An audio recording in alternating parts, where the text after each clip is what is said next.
ইফালে পৰিষদীয় নিৰ্বাচনৰ বাবে ব্যাপক তৎপৰতা বৰভূমিত প্ৰতিজন ভোটাৰৰ মন জয়ৰ চেষ্টা প্ৰতিগৰাকী প্ৰাৰ্থী দিনে নিশাই ব্যস্ত হৈ পৰিছে প্ৰাৰ্থী নেতা কৰ্মীসকলো বিগত 5 বছৰৰ উন্নয়নৰ খতিয়ান লৈ ভোটাৰৰ কাষ চাপিছে ইউপিপিএলৰ প্ৰাৰ্থীসকল সুবুৰীয়ে প্ৰচাৰ চলাই ভোটাৰৰ কাষ চপাৰ চেষ্টা প্ৰাৰ্থীসকলৰ গতিকে 22 ছেপ্টেম্বৰ যেটো নিৰ্বাচন আৰু নিৰ্বাচনৰ প্ৰাক মুহূৰ্তত এতিয়া প্ৰতিগৰাকী প্ৰাৰ্থীয়ে ভোটাৰৰ ওচৰলৈ গৈছে ভোটাৰৰ মন জয়ৰ বাবে মুঠৰ ওপৰত এতিয়া দেখিবলৈ পোৱা গৈছে যে প্ৰাৰ্থীসকলৰ যি নিৰ্বাচনী প্ৰচাৰ সভা অতিকৈ আকৰ্ষণীয় হৈ পৰিছে প্ৰায় প্ৰতিটো ৰাজনৈতিক দলৰে আৰু এই গোটেই সমগ্ৰ বিষয়টো সন্দৰ্ভত পৰিৱেশ কিছু জানিবলৈ আমি চেষ্টা কৰিম আমাৰ সাংবাদিক মুসাদ্দিক হুছেইনৰ জৰিয়তে বিটিআৰ নিৰ্বাচনলৈ মাজত আৰু মাত্ৰ কেইটামান দিন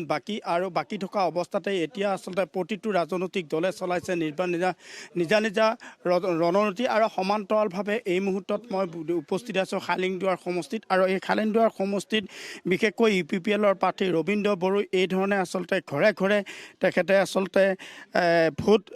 ভোট বিচাৰি ঘৰে ঘৰে তেখেতে আসলতে সোমাই পৰিছে আৰু এই ধৰণে আসলতে প্ৰচাৰ আৰম্ভ কৰিছে মই প্ৰথমতে সন্মানীয় বিটিআৰৰ তথা আমাৰ ইউপিপিএল দলৰ সভাপতি প্ৰমোদ বৰদেৱক আমি ধন্যবাদ দিছোঁ আৰু সকলো আমাৰ কেন্দ্ৰীয় কমিটি জিলা কমিটি আৰু আমাৰ ব্লক কমিটিৰ সমষ্টি বাকী সকলো মানে দলৰ সভাপতি সম্পাদক প্ৰমুখ সকলোকে আমি ধন্যবাদ দিছোঁ আগত যদি ইউপিপিএলৰ মিটিং আছে বুলি যদি কৈ দিওঁ লগে লগে হাজাৰজন মানুহ জমা হয় গোট খায় গতিকে গোট খোৱা মানে আমি গম পাইছোঁ যে ইতিমধ্যে ইউপিপিএল দলক ৰাইজে আঁকোৱালি লৈছে ৰাইজে সমৰ্থন দিছে আমাক ৰাইজৰ আশীৰ্বাদ দিছে আৰু অনাগত দিনত বা এই মাহৰ নিৰ্বাচনৰ 22 তাৰিখ দিনাখন যিটো হ'বলগীয়া নিৰ্বাচন এই নিৰ্বাচনৰ আমি আৰামত জিকিম বুলি আমাৰ মানে ইতিমধ্যে আমি ক'ব পৰা এনেকুৱা অৱস্থাত আমি পাই গৈছোঁ ইয়াত যিহেতুকে প্ৰাক্তন যিজন ইয়াৰে পাৰিষদ আছিলে বৰ্তমানৰ তেখেতে তিনিটা ট্ৰাম্প তেখেত ইএম হৈ আছিলে তেওঁ প্ৰতিদ্বন্দ্বিতা কৰিছে বিজেপিও ইয়াত প্ৰতিদ্বন্দ্বিতা আগবঢ়াইছে গতিকে কোন হ'ব আপোনাৰ প্ৰতিদ্বন্দ্বী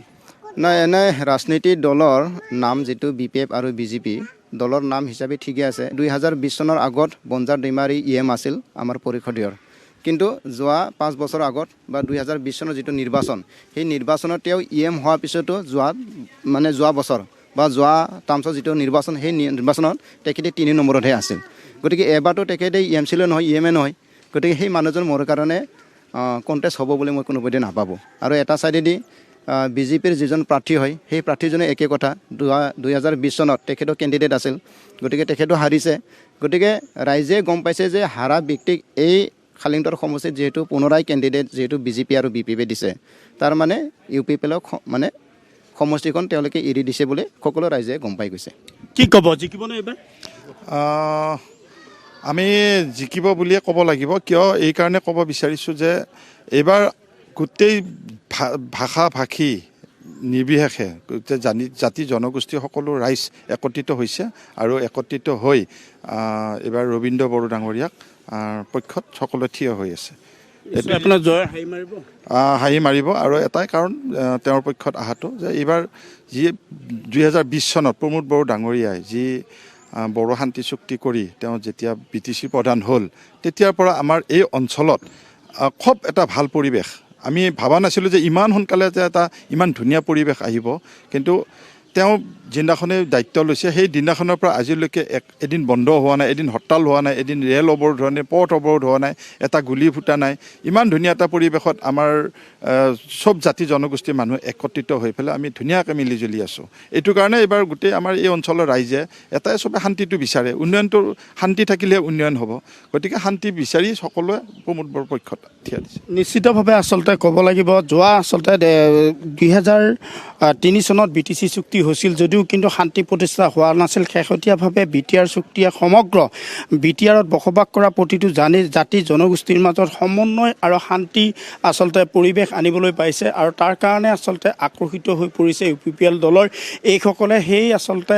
তেনেকুৱা মন্ত্ৰ আচলতে কৰিছে আৰু এই ধৰণে আচলতে যদি মুসাদ্দিক হুছেইন এই মুহূৰ্তত আপোনাক ধন্যবাদ জনাইছোঁ আৰু এগৰাকী ইউপিপিএলৰ প্ৰাৰ্থী ৰবীন্দ্ৰ বড়োৰ যি নিৰ্বাচনী প্ৰচাৰ সভা তাৰে কিছু আমি আপোনালোকক জনালোঁ এনেদৰে পদূলিয়ে গৈ প্ৰতি প্ৰতিগৰাকী প্ৰাৰ্থীয়ে ভোটাৰৰ মন জয়ৰ চেষ্টা চলাইছে পুনৰবাৰ উল্লেখ কৰিছোঁ বিটিচি পৰিষদীয় নিৰ্বাচনৰ বাবে এতিয়া BPF হওক UPPL হওক বা BJP প্ৰায় প্ৰতিটো দলেই যেটো নিজা নিজা ৰণকৌশল ইতিমধ্যে প্ৰস্তুত কৰি লৈছে বা প্ৰাৰ্থীসকলে প্ৰতিটো দিনাখনেই নিৰ্বাচনী প্ৰচাৰ সভাত অংশগ্ৰহণ কৰিছে নিৰ্বাচনৰ বাবে ভোট জয়ৰ বাবে চেষ্টা কৰিছে গতিকে এই সমগ্ৰ পৰিৱেশটো অধিক আকৰ্ষণীয় হৈ পৰিছে BTCত আৰু 22 ছেপ্টেম্বৰ যেটো নিৰ্বাচন আৰু নিৰ্বাচনৰ প্ৰাক মুহূৰ্তত ইয়াৰ পৰিৱেশ আমি আপোনালোকক দেখুৱালোঁ